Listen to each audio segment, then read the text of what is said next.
Problem है हमारे पास associative property of intersection of sets. अब हमारे पास अगर तीन सेट्स हैं, एक है ए, एक है बी और एक है सी, हमने ये वेरीफाई करना है कि जो intersection of these three sets है वो एसोसिएटिव है। क्या मतलब हुआ? सिंपल वर्ड्स में हम ये कह सकते हैं कि अगर हम A intersection B intersection C लिखें और यहाँ पे भी A intersection B intersection C लिखें, लेकिन यहाँ पे हम बी और सी की इंटरसेक्शन पहले करेंगे, फिर जो रिजल्ट आएगा उसकी इंटरसेक्शन की जाएगी ए के साथ। जबकि यहाँ पे हम ए और बी की इंटरसेक्शन पहले करेंगे, जो आंसर आएगा उसकी इंटरसेक्शन ली जाएगी सेट सी के साथ। लेकिन दोनों केसेस में जवाब एक जैसा ही आएगा।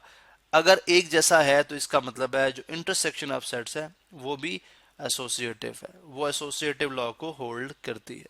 अब हम इसको वेरीफाई करते हैं किस तरह से।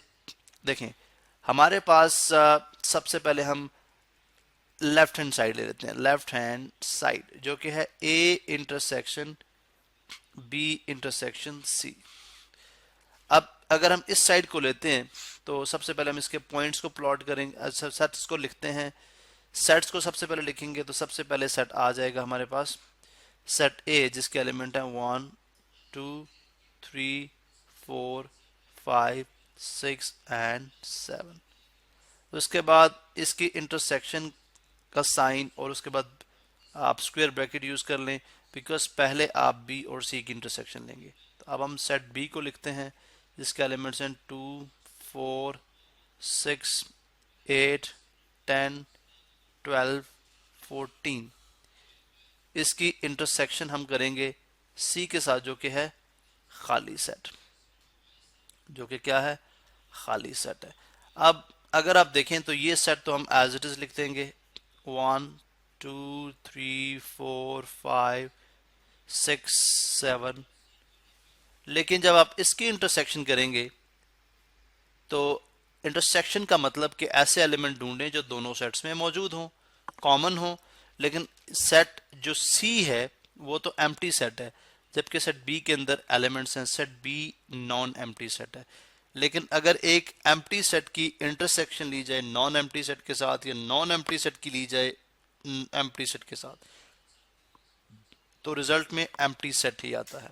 इसी तरह से जब हम अगेन, अब ये हमारे पास क्या है? ये है बी इंटरसेक्शन सी। यहाँ पे मैं मेंशन कर दूं बी इंटरसेक्शन सी, जबकि ये है सेट ए।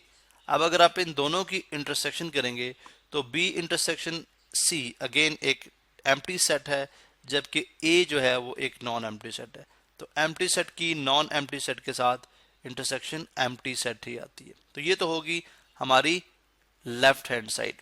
अब अगर हम राइट हैंड साइड की बात करते हैं तो राइट हैंड साइड में, अगर हम राइट हैंड साइड की बात करते हैं, राइट हैंड साइड जो कि है ए इंटरसेक्शन बी, ये ब्रैकेट में, और उसके बाद इंटरसेक्शन सी। ठीक है। अब सबसे पहले हम ए इंटरसेक्शन बी लिखते हैं। ए सेट है 1 2 3 4 5 6 और 7। अब यहाँ पे स्क्वायर ब्रैकेट यूज कर लें। इसकी इंटरसेक्शन सेट बी के साथ जो कि है 2 4 6 8 10 12 और 14। उसके बाद इसके इंटरसेक्शन सेट सी के साथ जो कि खाली सेट है, यहाँ पे हम स्क्वायर ब्रैकेट क्लोज कर देंगे। अब अगर आप यहाँ पे देखें तो हम किस तरह से सिंप्लीफाई कर सकते हैं? कॉमन क्या है? 2 कॉमन है, 4 कॉमन है और 6 कॉमन है। तो इसमें आ जाएगा 2 4 एंड 6। जबकि इसकी इंटरसेक्शन ली जाएगी सेट सी के साथ जो कि एक एम्प्टी सेट है। तो नॉन एम्प्टी सेट की एम्प्टी सेट के साथ इंटरसेक्शन क्या होती है? एम्प्टी सेट होती है। ये हमारे पास आ गई राइट हैंड साइड। अब चूंकि लेफ्ट हैंड साइड भी एम्प्टी सेट है, राइट हैंड साइड भी एम्प्टी सेट है, तो लिहाजा हम कह सकते हैं कि जो एसोसिएटिव प्रॉपर्टी है फॉर इंटरसेक्शन ऑफ सेट्स वो होल्ड करती है।